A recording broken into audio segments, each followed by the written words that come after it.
നമസ്കാരം. Middle east വാർത്തകളിലേക്ക് സ്വാഗതം. ആദ്യം തലക്കെട്ടുകളിലേക്ക്. കുവൈറ്റിൽ 10 വയസ്സിന് താഴെയുള്ള കുട്ടികളെ വാഹനത്തിൽ തനിച്ചിരുത്തിയാൽ 500 ദിനാർ പിഴയും 6 മാസം വരെ തടവ് ശിക്ഷയും. കുട്ടികൾക്ക് ആവശ്യമായ സുരക്ഷയൊരുക്കി പിൻസീറ്റിലിരുത്തണം. പുതിയ ഗതാഗത നിയമം പ്രാബല്യത്തിൽ വരിക ഏപ്രിൽ 22 മുതൽ.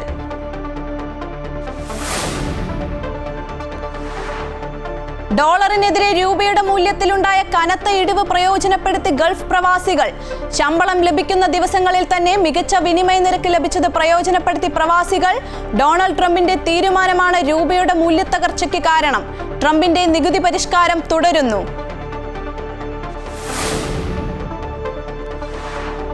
സൗദിയിലെ ജിദ്ദ നഗരത്തിൽ കേടുപാടുകൾ വന്നിട്ടുള്ള 351 കെട്ടിട ഉടമകൾക്ക് നഗരസഭ നോട്ടീസ് അയച്ചു. ലക്ഷ്യം അപകട സാധ്യതകൾ കുറയ്ക്കുക.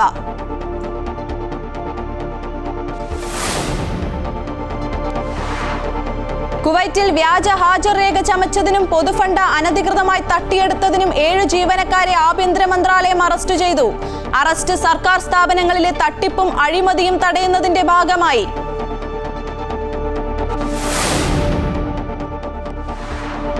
അബുദാബിയിലെ ആദ്യ ഹിന്ദു ക്ഷേത്രം 1-ാം പിറന്നാളിന്റെ നിറവിൽ. വാർഷിക പരിപാടികളുടെ ഭാഗമായി പാട്ടോത്സവ് ക്ഷേത്രത്തിൽ നടന്നു. ആഘോഷത്തിൽ പങ്കെടുത്തത് 10,000-ങ്ങൾ.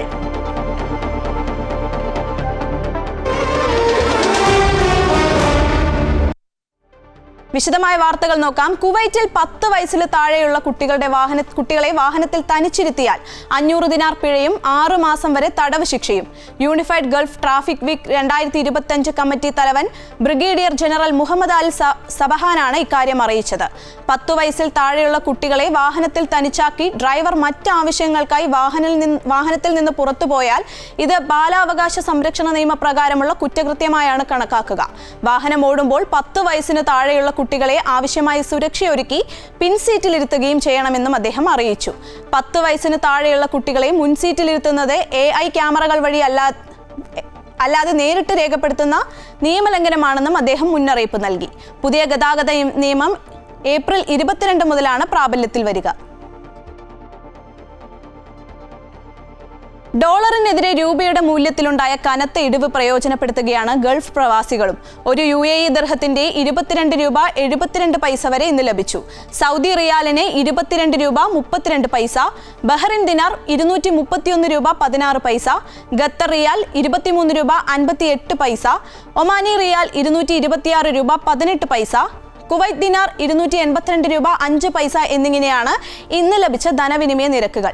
മാസാദ്യം ശമ്പളം ലഭിക്കുന്ന ദിവസങ്ങളിൽ തന്നെ മികച്ച വിനിമയ നിരക്ക് ലഭിച്ചത് പ്രയോജനപ്പെടുത്താൻ ഒരുങ്ങുകയാണ് കൽദഫ് പ്രവാസികൾ.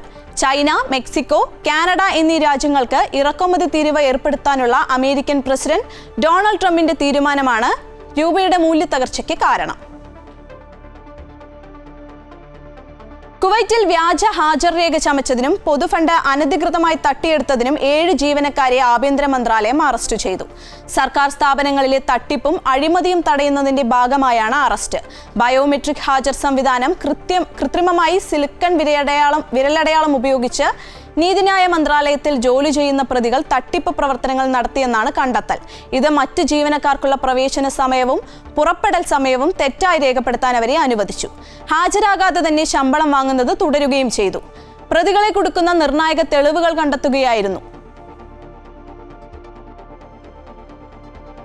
സൗദിയിൽ പ്രമുഖ മൊബൈൽ ബ്രാൻഡുകളുടെ പേരിലുള്ള വ്യാജ സ്മാർട്ട് മൊബൈൽ ഫോണുകൾ, ബാറ്ററികൾ, ചാർജറുകൾ, ഇയർഫോണുകൾ, കേബിളുകളും വിൽപ്പന നടത്തുകയും വിൽപ്പനയ്ക്ക് പ്രദർശിപ്പിക്കുകയും ചെയ്ത സ്ഥാപനത്തിനും സ്ഥാപന മാനേജർക്കും ജിദ്ദ ക്രിമിനൽ കോടതി 50,000 റിയാൽ പിഴ ചുമത്തിയതായി സൗദി വാണിജ്യ മന്ത്രാലയം അറിയിച്ചു.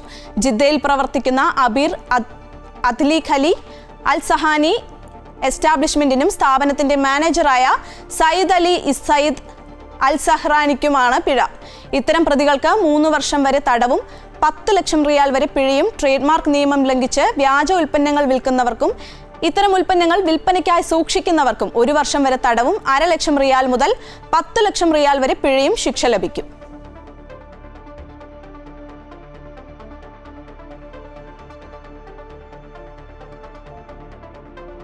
അബുദാബിയിലെ ആദ്യ ഹിന്ദു ക്ഷേത്രം ഒന്നാം പിറന്നാളിന്റെ നിറവിൽ. വാർഷിക പരിപാടികളുടെ ഭാഗമായി ക്ഷേത്രത്തിൽ നടന്ന പാട്ടുത്സവ് ആഘോഷത്തിൽ 10,000-ഓളം പേർ പങ്കെടുത്തു. പരമ്പരാഗത ഹിന്ദു വാസ്തുവിദ്യാ ശൈലിയിൽ പണിതീർത്ത അബുദാബിയിലെ ആദ്യത്തെ ഹിന്ദു ക്ഷേത്രം പൊതുജനങ്ങൾക്ക് തുറന്നുകൊടുത്തിട്ട് 1 വർഷം പൂർത്തിയാവുകയാണ്. വാർഷികത്തിന്റെ ഭാഗമായി വസന്ത പഞ്ചമി ദിനത്തിൽ നടന്ന പാട്ടോത്സവ് എന്ന ആഘോഷ പരിപാടിയിൽ 10,000-ലേറെ പേർ പങ്കെടുത്തു. ക്ഷേത്രത്തിന്റെ മേധാവി സ്വാമി ബ്രഹ്മവിഹാരിദാസ് ചടങ്ങുകൾക്ക് നേതൃത്വം നൽകി. ക്ഷേത്രത്തിന്റെ പ്രാണപ്രതിഷ്ഠാ വാർഷികത്തിന്റെ ഭാഗമായാണ് പാട്ടോത്സവ് നടന്നത്. ആഘോഷത്തിന്റെ ഭാഗമായി പ്രത്യേക പൂജകളും പ്രാർത്ഥനാ പരിപാടികളും ക്ഷേത്രത്തിൽ നടന്നു. പുലർച്ചെ 4 മണിക്ക് മഹാപൂജയോടെയാണ് ചടങ്ങുകൾക്ക് തുടക്കമായത്. ലോകസമാധാനത്തിനും അഭിവൃദ്ധിക്കും വേണ്ടി നടത്തുന്ന പ്രത്യേക പൂജയാണ് ഇത്. മഹാരാഷ്ട്രയിൽ നിന്നെത്തിയ നാസിക് ധോൽസംഘത്തിന്റെ വാദ്യമേളം ചടങ്ങുകൾക്ക് അകമ്പടി സേവിച്ചു. സംഗീത നൃത്ത പരിപാടികളും പാട്ടോത്സവിന്റെ ഭാഗമായി അരങ്ങേറി. 224 പേരടങ്ങുന്ന സംഘമാണ് മോഹിനിയാട്ടം, കുച്ചിപ്പുടി ഉൾപ്പെടെയുള്ള നൃത്ത പരിപാടികൾ അവതരിപ്പിച്ചത്. വൈകുന്നേരം പ്രത്യേക ആരതി പൂജയും ഉണ്ടായിരുന്നു. കഴിഞ്ഞ വർഷം ഫെബ്രുവരി 14-നാണ് പ്രധാനമന്ത്രി നരേന്ദ്രമോദി അബുദാബിയിലെ ഹിന്ദു ക്ഷേത്രം പൊതുജനങ്ങൾക്ക് തുറന്നുകൊടുത്തത്. ബോച്ചാസംവാസി അക്ഷർ പുരുഷോത്തം സ്വാമി നാരായൺ സംസ്ഥ എന്ന ആധ്യാത്മിക സംഘടനയ്ക്കാണ് ക്ഷേത്രത്തിന്റെ ചുമതല. Amrita news, Dubai. സൗദിയിലെ ജിദ്ദ നഗരത്തിൽ കേടുപാടുകൾ വന്നിട്ടുള്ള 351 കെട്ടിട ഉടമകൾക്ക് ജിദ്ദ നഗരസഭ നോട്ടീസ് അയച്ചു. ജിദ്ദയിലെ അൽ ഫൈസലിയ, അൽ റബ്യ പ്രദേശങ്ങളിലെ തകർന്ന കെട്ടിടങ്ങളുടെ ഉടമകൾക്കുള്ള നോട്ടീസ് നൽകുന്ന നടപടിക്രമങ്ങൾ ബന്ധപ്പെട്ട അധികാരികളുമായി സഹകരിച്ചാണ് ജിദ്ദ നഗരസഭ ആരംഭിച്ചത്. ഇത്തരം കെട്ടിടങ്ങളിൽ നിന്നുള്ള അപകട സാധ്യതകൾ കുറയ്ക്കുകയാണ് ലക്ഷ്യം. അൽ ഫൈസലിയ പ്രദേശത്തെ 263 കെട്ടിടങ്ങളും അൽ റബ്യ പ്രദേശത്തെ 88 കെട്ടിടങ്ങളും തകരാൻ സാധ്യതയുള്ളതായി തിരിച്ചറിഞ്ഞതായും ആവശ്യമായ നിയന്ത്രണ നടപടിക്രമങ്ങൾ പൂർത്തിയാക്കാൻ അവയുടെ ഉടമകളോട് സെക്രട്ടേറിയറ്റ് അടിയന്തരമായി സന്ദർശിക്കാൻ ആവശ്യപ്പെട്ടതായും നഗരസഭാ അധികൃതർ സ്ഥിരീകരിച്ചു. ക്രിമിനൽ സ്വഭാവമില്ലാത്ത കേസുകളിൽപ്പെട്ട് പിഴയടയ്ക്കാൻ പണമില്ലാതെ ദീർഘകാലമായി സൗദി ജയിലുകളിൽ കഴിയുന്നവരെ ജയിൽ മോചിതരാക്കാൻ വേണ്ടി റിയാദിലെ മുഖ്യധാരാ പ്രവാസി സംഘടനകളുടെ കോർഡിനേഷൻ കമ്മിറ്റിയായ NRK ഫോറം ഭാരവാഹികൾ പറഞ്ഞു. റിയാദ് ദി പാലസ് ഹോട്ടലിൽ ചേർന്ന പുനഃസംഘടിപ്പിക്കപ്പെട്ട NRK ഫോറത്തിന്റെ പ്രവർത്തനോദ്ഘാടന യോഗത്തിൽ സംസാരിക്കുകയായിരുന്നു നേതാക്കൾ. യോഗത്തിൽ ചെയർമാൻ CP മുസ്തഫ അധ്യക്ഷത വഹിച്ചു. IP ഉസ്മാൻ കോയ പ്രവർത്തനോദ്ഘാടനം നിർവഹിച്ചു. സുരേന്ദ്രൻ കൂട്ടായി, അയൂബ് ഖാൻ വിഴിഞ്ഞം, KPM സാഹിദ്, ഇബ്രാഹിം സുബ്ഹാൻ, ഷിഹാബ് കൊട്ടുകാട്, പുഷ്പരാജ് സത്താർ, താമരത്ത് തുടങ്ങിയവർ സംസാരിച്ചു. ഇന്ത്യൻ എംബസി വെൽഫെയർ ഉദ്യോഗസ്ഥനായി വിരമിച്ച് നാട്ടിലേക്ക് മടങ്ങുന്ന യൂസഫ് കാക്കഞ്ചേരി ചടങ്ങിൽ യാത്രയയപ്പ് നൽകി. സിദ്ദിഖ് തുവൂർ അദ്ദേഹത്തിന്റെ സേവനങ്ങളെപ്പറ്റി സംസാരിച്ചു. പുതിയതായി അധികാരത്തിലേറിയ സിറിയൻ പ്രസിഡന്റ് അഹമ്മദ് അൽ-ഷറമിന് സൗദിയുടെ തലസ്ഥാന നഗരിയായ റിയാദിൽ ഊഷ്മള സ്വീകരണം. അധികാരമേറ്റതിനു ശേഷമുള്ള അൽ-ഷറമിന്റെ ആദ്യ വിദേശ സന്ദർശനമാണിത്. റിയാദ് വിമാനത്താവളത്തിലെത്തിയ സിറിയൻ പ്രസിഡന്റിനെയും പ്രതിനിധി സംഘത്തെയും Riyadh deputy governor Amir Mohammed bin Abdul Rahman bin Abdul അസീസിന്റെ നേതൃത്വത്തിൽ സ്വീകരണം നൽകി. സൗദി കിരീടാവകാശി അമീർ മുഹമ്മദ് ബിൻ സൽമാനും സൗദിയിലെ മുതിർന്ന ഉദ്യോഗസ്ഥരുമായും അൽ-ഷറ കൂടിക്കാഴ്ച നടത്തി. കുവൈറ്റിൽ ഈജിപ്ഷ്യൻ സ്വദേശിയുടെ നേതൃത്വത്തിൽ 2 ഉദ്യോഗസ്ഥർ ഉൾപ്പെടെ നടത്തുന്ന വിസക്കച്ചവട സംഘത്തിലെ 3 പേർ പിടിയിലായി. ഈജിപ്ഷ്യൻ സ്വദേശികൾക്കിടയിൽ ഫോക്സ് എന്ന പേരിൽ അറിയപ്പെടുന്ന വ്യക്തിയും മാനവ വിഭവശേഷി സമിതിയിലും താമസകാര്യ വകുപ്പിലും ജോലി ചെയ്യുന്ന 2 ഉദ്യോഗസ്ഥരുമാണ് ആഭ്യന്തര മന്ത്രാലയത്തിലെ കുറ്റാന്വേഷണ വിഭാഗത്തിന്റെ പിടിയിലായത്. വിസക്കച്ചവടത്തിന് ഇരയായ ഒരാൾ നൽകിയ വിവരത്തിന്റെ അടിസ്ഥാനത്തിൽ നടത്തിയ അന്വേഷണത്തിലാണ് സംഘം അറസ്റ്റിലായത്. പുതിയ വിസയ്ക്ക് 2000 ദിനാറും വിസമാറ്റത്തിന് 400 ദിനാറുമാണ് സംഘം ഈടാക്കിയിരുന്നത്. കടലാസ് കമ്പനികൾ രൂപീകരിച്ച് ഇവയുടെ പേരിൽ വിദേശത്ത് നിന്നും തൊഴിലാളികളെ കൊണ്ടുവരികയും അവരുടെ വിസ സ്റ്റാമ്പിംഗ് നടപടിക്രമങ്ങൾ പൂർത്തിയായ ശേഷം കമ്പനി അടച്ചുപൂട്ടുകയും ചെയ്യുക എന്നതായിരുന്നു സംഘത്തിന്റെ തട്ടിപ്പ് രീതി. ഇത്തരത്തിൽ 500-ലധികം തൊഴിലാളികളെ തട്ടിപ്പിനിരയാക്കിയതായും അന്വേഷണത്തിൽ കണ്ടെത്തി.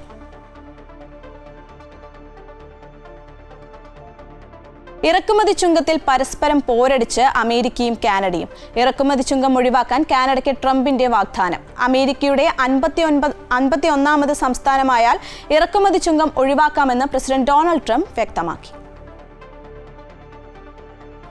കാനഡയ്ക്ക് US $100 കണക്കിന് ബില്യൺ സബ്സിഡിയായി നൽകുന്നത്. ഈ വലിയ സബ്സിഡി ഇല്ലെങ്കിൽ കാനഡ ഒരു രാജ്യമായി നിലനിൽക്കില്ല. അതിനാൽ കാനഡ 51ാമത്തെ സംസ്ഥാനമായി മാറണമെന്നാണ് ട്രംപ് വ്യക്തമാക്കിയത്. അമേരിക്ക ഏർപ്പെടുത്തിയ 25% ഇറക്കുമതി ചുങ്കത്തിന് ബദലായി കാനഡയുടെ തദ്ദേശ ഉൽപ്പന്നങ്ങൾ വാങ്ങാൻ കനേഡിയൻ പ്രധാനമന്ത്രി ജസ്റ്റിൻ ട്രൂഡോ ജനങ്ങളോട് ആഹ്വാനം ചെയ്തതിന് പിന്നാലെയാണ് ട്രംപിന്റെ വാഗ്ദാനം.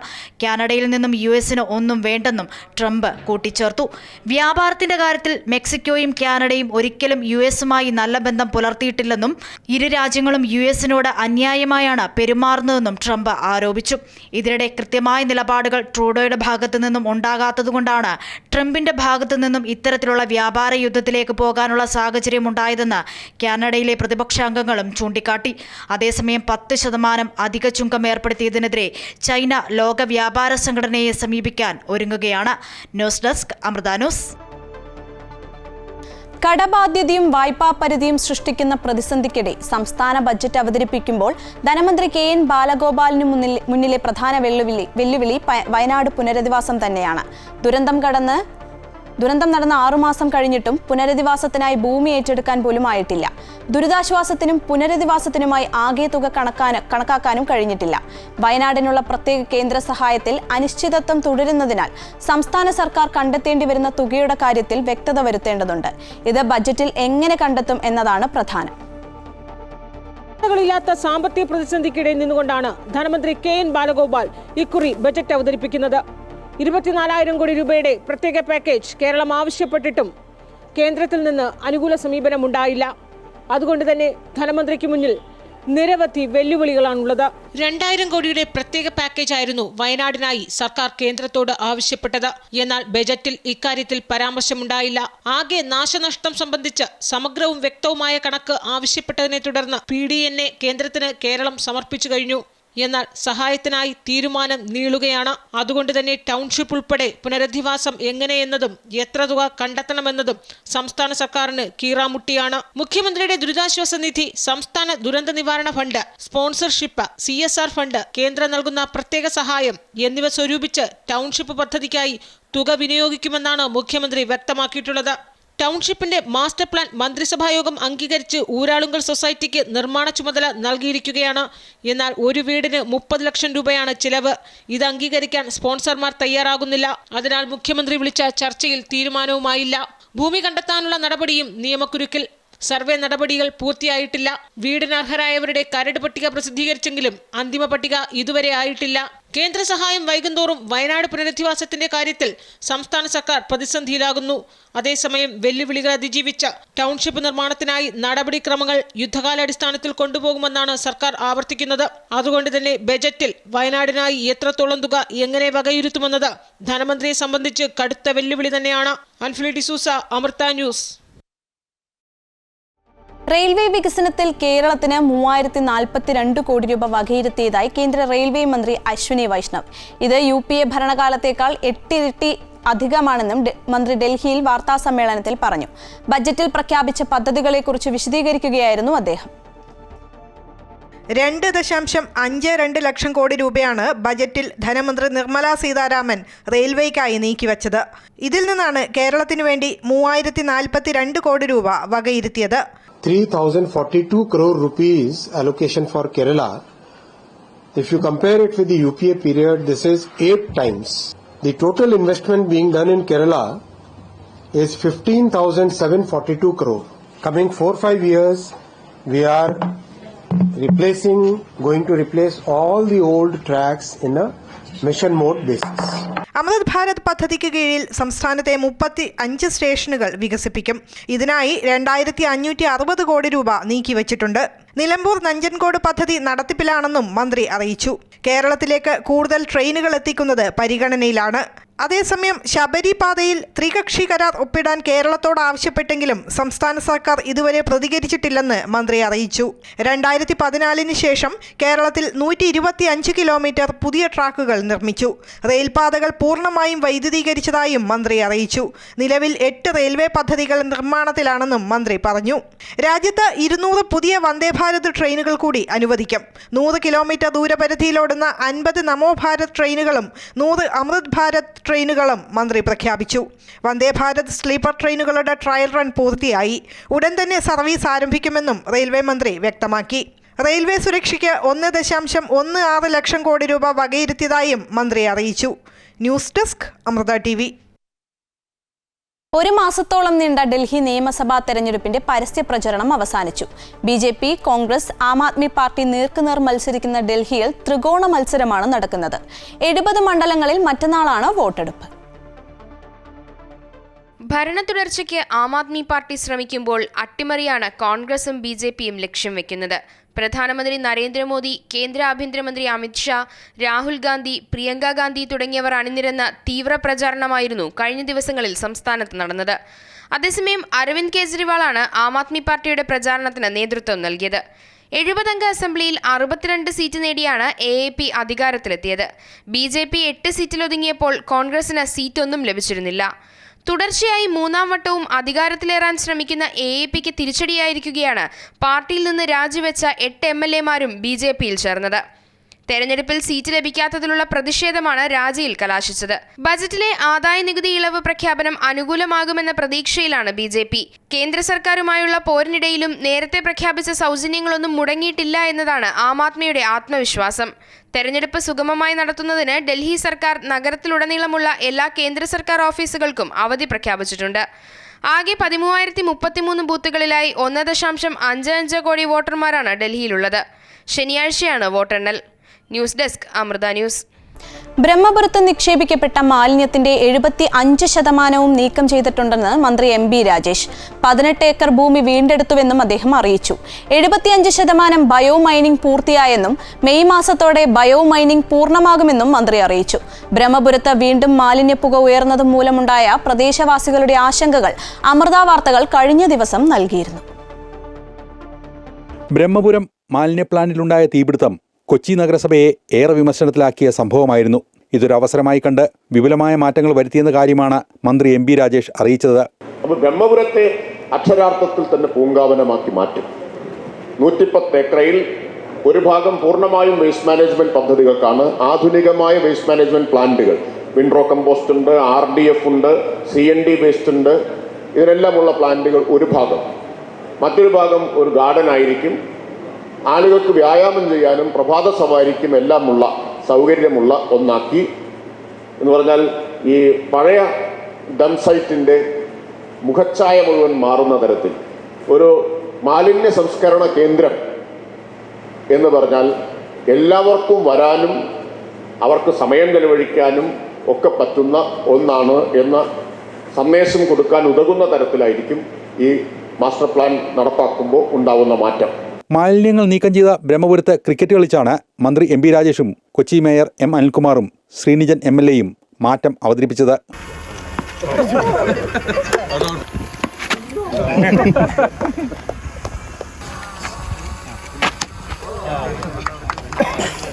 മാലിന്യമലകൾ കാണാൻ കഴിയും വിധം വാച്ച് ടവർ സജ്ജീകരിച്ചു. 25 ഫയർ വാച്ചർമാരെ നിയോഗിച്ചു. 21 ക്യാമറകൾ സജ്ജമാക്കി. വേനൽ ചൂട് കണക്കിലെടുത്ത് പ്ലാസ്റ്റിക് മലകൾ വെള്ളം നനയ്ക്കുന്നതിനായി 5 ടീമുകൾ ബ്രഹ്മപുരത്ത് പ്രവർത്തിക്കുന്നുണ്ട്. ഇത്തരം നടപടികൾക്കിടയിലും പുകയുയരുന്നത് മൂലമുണ്ടാകുന്ന വിഷമതകൾ പ്രദേശവാസികൾ അമൃത വാർത്തകളോട് കഴിഞ്ഞ ദിവസം പങ്കുവച്ചിരുന്നു. അമൃത ന്യൂസ്, കൊച്ചി. ADM നവീൻ ബാബുവിന്റെ മരണത്തിൽ PP ദിവ്യയ്ക്ക് ജാഗ്രതക്കുറവെന്ന് മുഖ്യമന്ത്രി പിണറായി വിജയൻ. CPM കണ്ണൂർ ജില്ലാ സമ്മേളനത്തിലെ പൊതുചർച്ചയിൽ മറുപടി പറയവെയായിരുന്നു മുഖ്യമന്ത്രിയുടെ വിമർശനം. കണ്ണൂർ ജില്ലാ സെക്രട്ടറിയായി MV ജയരാജൻ വീണ്ടും തെരഞ്ഞെടുക്കപ്പെട്ടു. പുതിയ ജില്ലാ കമ്മിറ്റിയെയും സമ്മേളനം തിരഞ്ഞെടുത്തു. CPIM കണ്ണൂർ ജില്ലാ സമ്മേളനത്തിലെ പൊതുചർച്ചയിൽ PP ദിവ്യക്കെതിരായ പാർട്ടി നടപടിയെ അനുകൂലിച്ചും പ്രതികൂലിച്ചും പ്രതിനിധികൾ രംഗത്തെത്തിയിരുന്നു. ദിവ്യക്കെതിരായ നടപടി മാധ്യമങ്ങളെ തൃപ്തിപ്പെടുത്താനാണെന്നായിരുന്നു ദിവ്യ അനുകൂലികളുടെ ആരോപണം. എന്നാൽ PP ദിവ്യയ്ക്ക് ജാഗ്രത കുറവെന്നായിരുന്നു മുഖ്യമന്ത്രിയുടെ മറുപടി. ഉത്തരവാദിത്തപ്പെട്ട പദവിയിലിരിക്കെ പുലർത്തേണ്ട ജാഗ്രത ഉണ്ടായില്ലെന്നും നവീൻ ബാബുവിന്റെ മരണത്തിൽ പത്തനംതിട്ട ജില്ലാ ഘടകം സ്വീകരിച്ച നിലപാടുകളിൽ തെറ്റില്ലെന്നും പറഞ്ഞ മുഖ്യമന്ത്രി എല്ലാ തലങ്ങളും പരിശോധിച്ച ശേഷമാണ് നടപടി സ്വീകരിച്ചത് എന്നും വ്യക്തമാക്കി. അതേസമയം CPIM കണ്ണൂർ ജില്ലാ സെക്രട്ടറിയായി MV ജയരാജൻ വീണ്ടും തിരഞ്ഞെടുക്കപ്പെട്ടു. CPIM സംസ്ഥാന കമ്മിറ്റി അംഗമായ MV ജയരാജൻ CITUവിന്റെ കേന്ദ്ര പ്രവർത്തക സമിതി അംഗവുമാണ്. എടക്കാട് മണ്ഡലത്തിൽ നിന്ന് 2 തവണ MLA ആയിരുന്ന ജയരാജൻ കഴിഞ്ഞ ലോക്സഭാ തെരഞ്ഞെടുപ്പിൽ കണ്ണൂരിൽ LDF സ്ഥാനാർത്ഥിയായിരുന്നു. 40 വയസ്സിന് താഴെ പ്രായമുള്ളവർ 4 പേരുണ്ട്. വനിതകൾക്ക് മതിയായ പ്രാതിനിധ്യം വേണം. വിവിധ സാമൂഹിക വിഭാഗത്തിൽപ്പെട്ടവർ കമ്മിറ്റിയിൽ ഉണ്ടാവണം. ഇതെല്ലാം പരിഗണിച്ചിട്ടാണ് പുതുതായി 9 പേർ, അതിൻ്റെ കൂടെ ക്ഷണിക്കപ്പെട്ട 2 പേരും ചേർന്നാൽ കമ്മിറ്റിയിൽ 11 പേരായി തെരഞ്ഞെടുക്കപ്പെട്ടിട്ടുണ്ട്. 50 അംഗ ജില്ലാ കമ്മിറ്റിയിൽ 11 പുതുമുഖങ്ങളാണുള്ളത്. SFI സംസ്ഥാന president K Anushree, MV Nikesh Kumar എന്നിവർ ജില്ലാ കമ്മിറ്റിയിലെത്തി. നികേഷ് കുമാർ നേരത്തെ ജില്ലാ കമ്മിറ്റിയിലെ പ്രത്യേക ക്ഷണിതാവായിരുന്നു. അമൃത ന്യൂസ്, കണ്ണൂർ. ഇത്തവണത്തെ മണ്ഡലം മകരവിളക്ക് തീർത്ഥാടന കാലത്തെ ശബരിമല വരുമാനത്തിൽ ചരിത്ര വർധനവ്. 86 കോടി രൂപയുടെ അധിക വർധനവാണ് വരുമാനത്തിലുണ്ടായതെന്ന് തിരുവിതാംകൂർ ദേവസ്വം ബോർഡ്. ആഗോള അയ്യപ്പ സംഗമം വിഷുവിന് ശബരിമലയിൽ നടത്തുവാനും തീരുമാനമായി. അപ്പം അരവണ പ്രസാദങ്ങളോടായിരുന്നു ഇത്തവണയും ഭക്തർക്ക് പ്രിയമേറെ. അരവണ ഇനത്തിൽ മാത്രം 191 കോടിയുടെ വിറ്റുവരവ്. മുൻവർഷത്തെ കണക്ക് 147 കോടി. 126 കോടി രൂപ കാണിക്ക ഇനത്തിലേക്കും ശബരിമലയിലേക്കെത്തി. അപ്പം വഴിപാടിനത്തിൽ 20 കോടി രൂപ. അങ്ങനെ വരുമാന നേട്ടം ആകെ വിശകലനം ചെയ്താൽ 86 കോടി രൂപയുടെ അധിക വരുമാന നേട്ടം.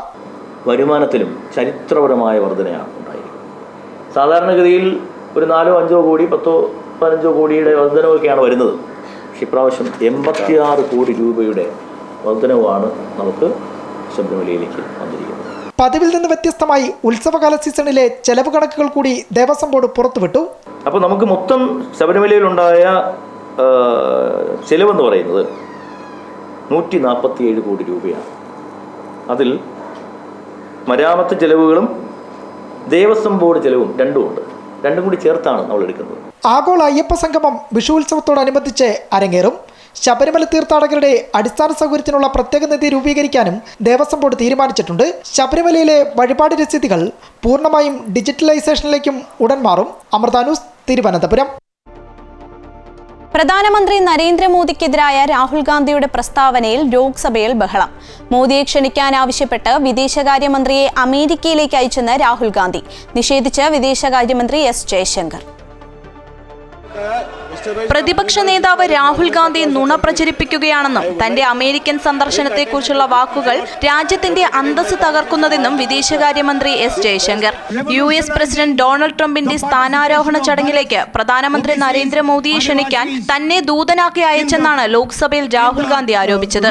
ഇന്ത്യയുടെ ഉൽപാദനം വർദ്ധിപ്പിച്ചിരുന്നെങ്കിൽ, സാങ്കേതിക വിദ്യയിൽ മികച്ച പ്രകടനം കാഴ്ചവെച്ചിരുന്നെങ്കിൽ US പ്രസിഡന്റായി ഡൊണാൾഡ് ട്രംപ് സ്ഥാനാരോഹണം നടത്തുന്ന ചടങ്ങിലേക്ക് നമ്മുടെ പ്രധാനമന്ത്രിക്ക് ക്ഷണം ലഭിക്കാനായി 3-4 തവണ വിദേശകാര്യമന്ത്രി എസ് ജയശങ്കറിനെ അയക്കേണ്ടി വരുമായിരുന്നില്ല. US പ്രസിഡന്റ് തന്നെ ഇവിടെ എത്തി നേരിട്ട് ക്ഷണിക്കുമായിരുന്നു എന്നാണ് രാഹുൽ ഗാന്ധി പാർലമെന്റിൽ പറഞ്ഞത്. ഈ പരാമർശത്തിനെതിരെയാണ് ജയശങ്കർ രംഗത്തെത്തിയത്. രാജ്യത്തെ തൊഴിലില്ലായ്മ പരിഹരിക്കാൻ മോദി സർക്കാരിന് കഴിഞ്ഞില്ലെന്നും സാങ്കേതിക രംഗത്തെ വിപ്ലവം എന്നത് വെറും അവകാശവാദം മാത്രമാണെന്നും രാഹുൽ ഗാന്ധി ലോക്സഭയിൽ പറഞ്ഞു. ചൈനീസ് പട്ടാളം ഇന്ത്യൻ മണ്ണിൽ കടന്നുകയറിയെന്ന് പറഞ്ഞ രാഹുൽ ഗാന്ധിയോട് വിവരങ്ങൾ എവിടെ നിന്ന് കിട്ടിയെന്ന് കേന്ദ്രമന്ത്രി കിരൺ റിജിജു ചോദിച്ചു. പദവിയുടെ ഗൗരവം കാണിക്കണമെന്നും കേന്ദ്രമന്ത്രി ഓർമ്മിപ്പിച്ചു. രാജ്യത്ത് എല്ലായിടത്തും ജാതി സെൻസസ് നടപ്പാക്കണമെന്നും പിന്നാക്കക്കാരെ മുൻനിരയിലേക്ക് കൊണ്ടുവരണമെന്നും രാഹുൽ ഗാന്ധി ആവശ്യപ്പെട്ടു. News desk, Amrita TV. കൂത്താട്ടുകുളത്ത് CPM കൗൺസിലർ കലാരാജുവിനെ തട്ടിക്കൊണ്ടുപോയ വിവാദത്തിനു ശേഷം നടന്ന ആദ്യ കൗൺസിൽ യോഗത്തിൽ ബഹളം. പ്രതിപക്ഷത്തിന്റെ അടിയന്തര പ്രമേയത്തിന് അനുമതി നിഷേധിച്ചതോടെയാണ് ബഹളമുണ്ടായത്. ഇനി CPMലേക്ക് ഇല്ലെന്നും എന്നാൽ കൗൺസിലർ സ്ഥാനം രാജിവെക്കില്ലെന്നും കൂത്താട്ടുകുളം നഗരസഭാ കൗൺസിലർ കലാരാജു പറഞ്ഞു. ഭരണപക്ഷം എതിർക്കപ്പെടേണ്ട തീരുമാനങ്ങൾ കൊണ്ടുവന്നാൽ എതിർക്കുമെന്നും കലാരാജു കൂട്ടിച്ചേർത്തു. കൂത്താട്ടുകുളം നഗരസഭയിൽ അടിയന്തര പ്രമേയത്തിന് UDF അംഗങ്ങൾ നൽകിയ നോട്ടീസിന് അനുമതി നൽകാതെ ചർച്ചയിലേക്ക് കടന്നതോടെയാണ് ബഹളമായത്. ചർച്ച ആരംഭിച്ച ഉടനെ തന്നെ കലാരാജുവിനെ തട്ടിക്കൊണ്ടുപോയ സംഭവം UDF അംഗങ്ങൾ ഉയർത്തി. ഇതോടെ കൗൺസിൽ യോഗം ബഹളത്തിൽ കലാശിച്ചു. UDF അംഗങ്ങൾ നഗരസഭാ അധ്യക്ഷയുടെ രാജി ആവശ്യപ്പെട്ട് പ്ലക്കാർഡുകളും കയ്യിലേന്തി പ്രതിഷേധിച്ചു. UDF അംഗങ്ങൾക്കൊപ്പം CPM അംഗമായ കലാരാജുവും പ്രതിഷേധിച്ചു. UDFനൊപ്പമാണ് ഈ വിഷയത്തിലെന്നും പ്രശ്നാധിഷ്ഠിത പിന്തുണയാണ് നൽകുന്നതെന്നും കലാരാജു വ്യക്തമാക്കി. CPMന്റെ വോട്ട് മാത്രമല്ല വിജയകാരണമെന്നും ഇത് കൂറുമാറ്റമല്ലെന്നും കലാരാജു പറഞ്ഞു. ചർച്ചയ്ക്കിടെ ആരോപണ പ്രത്യാരോപണങ്ങളുമായി UDFും LDFും രംഗത്തെത്തി. മാന്യമായ പ്രതികരണം നടത്തണമെന്ന് അധ്യക്ഷ പറഞ്ഞതോടെ ബഹളമായി. UDF അംഗങ്ങൾ നടുത്തളത്തിൽ കുത്തിയിരുന്ന് പ്രതിഷേധിച്ചു. ഒരു സ്ത്രീ എന്ന നിലയ്ക്കുള്ള ഒരു പരിഗണന, ചെയർപേഴ്സൺ എന്നുള്ളൊരു സ്ഥാനം നമുക്ക് വേണ്ട.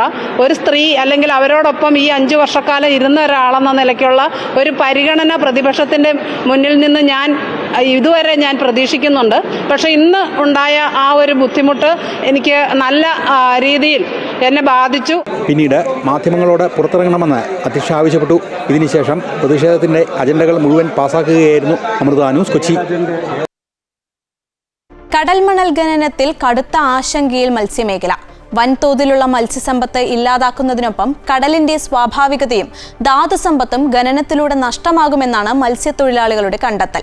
ഖനനത്തിനായി ആദ്യം തെരഞ്ഞെടുത്തിട്ടുള്ളതും കൊല്ലത്തെ കടൽ ഭാഗങ്ങളാണ്. ഗുജറാത്തും ആൻഡമാൻ നിക്കോബാറും ഉൾപ്പെടെ 15ലധികം തീരമേഖലയാണ് കടൽമണൽ ഖനനത്തിനായി കേന്ദ്ര സർക്കാർ തീരുമാനിച്ചിട്ടുള്ളത്. കേരളത്തിൽ ചാവക്കാടും പൊന്നാനിയും പിന്നെ വർക്കല മുതൽ അമ്പലപ്പുഴ വരെ നീണ്ടുകിടക്കുന്ന 85 കിലോമീറ്റർ ദൈർഘ്യമുള്ള കൊല്ലം പരപ്പുമാണ് അതിൽ പ്രധാനം. ആദ്യഘട്ട ഖനനത്തിന് ലക്ഷ്യമിടുന്നതും കൊല്ലം പരപ്പാണ്. ഫെബ്രുവരി പകുതിയോടെ നടപടികൾ പൂർത്തിയാക്കി ഖനനം ആരംഭിക്കാനാണ് കേന്ദ്രത്തിന്റെ നീക്കം. കടലിന്റെ അടിത്തട്ടിലെ ചെളി നീക്കം ചെയ്താണ് മണൽ ഖനനം ചെയ്യുന്നത്.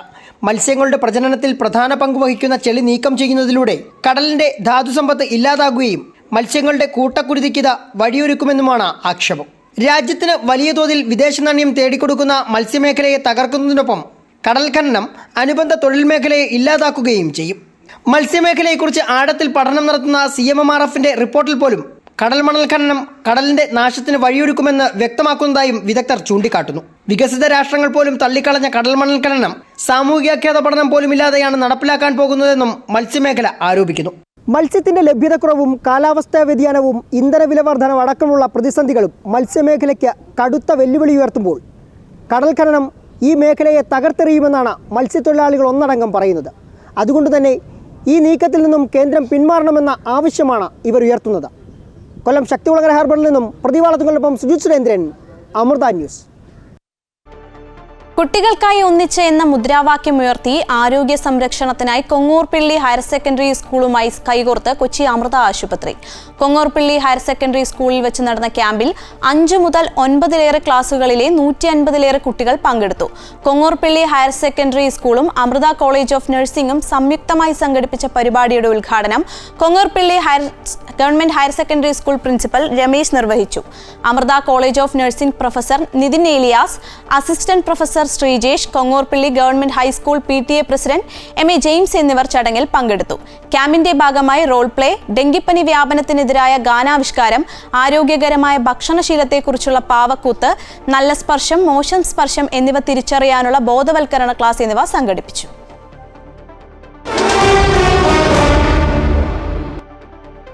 ദേശീയ ഗെയിംസിൽ കേരളത്തിന് ഇന്ന് 3 മെഡലുകൾ. സൈക്ലിംഗ് 15 കിലോമീറ്റർ സ്ക്രാച്ച് റേസിൽ അദ്വൈത് ശങ്കറും പുരുഷന്മാരുടെ നീന്തലിൽ സജ്ജൻ പ്രകാശുമാണ് മെഡലുകൾ നേടിയത്.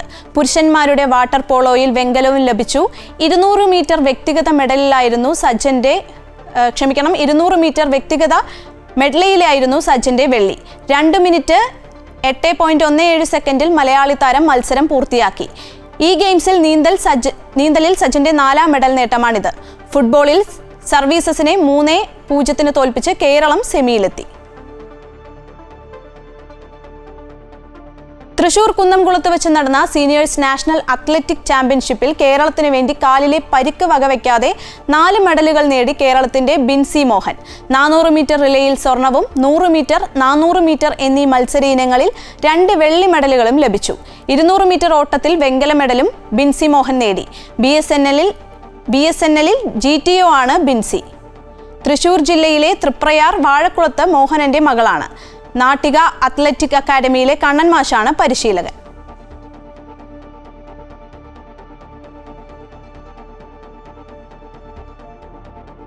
ഇതോടെ മിഡിൽ ഈസ്റ്റ് വാർത്തകൾ പൂർണ്ണമാകുന്നു. കൂടുതൽ വാർത്തകൾക്കും വീഡിയോകൾക്കുമായി അമൃത ന്യൂസ് യൂട്യൂബ് ചാനൽ സന്ദർശിക്കുക. നമസ്കാരം.